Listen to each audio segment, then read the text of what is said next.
Hello friends and family, this is Lady on TV10. Tugeze kuri wa mwanya wanyu mukunda, mwanya w'ikiganiro ubyumva ute. Dusanzwe tugikorera muri studio imbere, ariko ushobora guhita wibaza impamvu twaje hano hanze. Murabona ko naje kugikorera ahantu hafite view nziza cyane, murabibona hano ndi hafi n'akarere ka Gasabo. Guys, rero reka mbaha ikaze mbere yuko ngira ibintu byinshi mvuga. Mbahaye ikaze, murakaza neza muri Isanga. Nk'uko dusanzwe tubimenyereye, ikiganiro cyacu kigira part 2, aho dukora part 1 tubaza ibibazo bikubiye muri icyo kiganiro, hanyuma part 2 tukazaza tuje kureba ibisubizo cyangwa se uko abantu bagiye babivugaho, kuko ari ikiganiro kivuga ubyumva ute, tuza kumva uko abantu bagiye babivugaho uko babyumva. Yes, rero part 1 y'ikiganiro cyacu tugiye kuyitangirira ahangaha, ari nayo mpamvu nababwiye ngo naje kugikorera outdoor cyangwa se hanze, mu gihe ubusanzwe twagikoreraga imbere muri studio, ubwo ni indoor. Hanyuma impamvu naje ahangaha, tuje mu kiganiro ubyumva ute ariko gishingiye ku miturire y'abantu, imiturire yabo yegereye n'ahantu hari imihanda. Nk'uko mubyumva cyangwa se namushaka kuba mutari kubyumva neza, ariko ahantu ndi hegereye umuhanda, harimo imodoka menshi, harimo amamoto, hari urusaku rwinshi. Rero ushobora guhita wibaza uti aha hantu nyine hari abantu bahaturiye cyangwa hari inyubako z'ibikorwa remezo cyangwa z'ibindi bintu runaka. Rero ikintu ushaka ko twibandaho, hari abantu baba baturiye imihanda, igendwa cyane.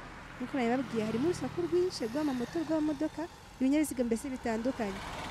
Ikintu ushaka ko tuganiraho rero nk'uko bisanzwe mu kiganiro cyacu ubyumva ute, ese ni gute cyangwa se wumva ute ku kuba abantu baza gutura ahantu hegereye ku muhanda, kubera ko haba hari urusaku rwinshi, bishobora kubabangamira, bishobora gutuma badakora ibintu byaba neza, bishobora nk'urugo rufite umwana muto bishobora kujya bimugora gusinzira, si n'umwana gusa n'umuntu mukuru bishobora kumugora gusinzira.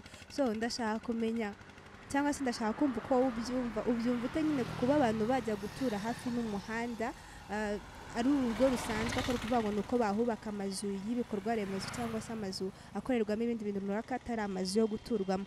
Iki ni igice cya mbere rero cy'ikiganiro cyacu ubyumva ute. Ahangaha mbahereza topic, mbahereza ibyo gutekerezaho, mukagenda mukicara mugakusanya ibitekerezo byanyu by'ukuntu mubyumva. Hanyuma iki kiganiro binyuze kuri nimero ya telefone tuba twabahaye, binyuze kuri YouTube, ubutumwa bwaho muri comment ku kiganiro cya mbere tuba twashyizeho, ndetse n'ubutumwa bugufi mukoresha nimero ya telefone cyangwa se mugaduhamagara. Twizera ko muduhereza ibitekerezo byanyu by'ukuntu mubyumva. Rero iki nicyo kiganiro cyacu tugiye kuganiraho mu mwanya ugiye gukurikira, ubwo ni part 1. Mugiye kugenda muduhereza ibitekerezo byanyu mu buryo ubwo aribwo bwose burakorohera, kugira ngo tuzabikusanye tuze muri part 2 tuza kubwira abantu uko bagenzi banyu nyine babyumvise, cyangwa se nabo ubwabo batubwira uko byagenze. So guys, nizere ko munejejwe n'iyi topic y'uyu munsi. Reka mbashimire cyane, mwakoze kubana nanjye muri iki kiganiro ubyumva ute.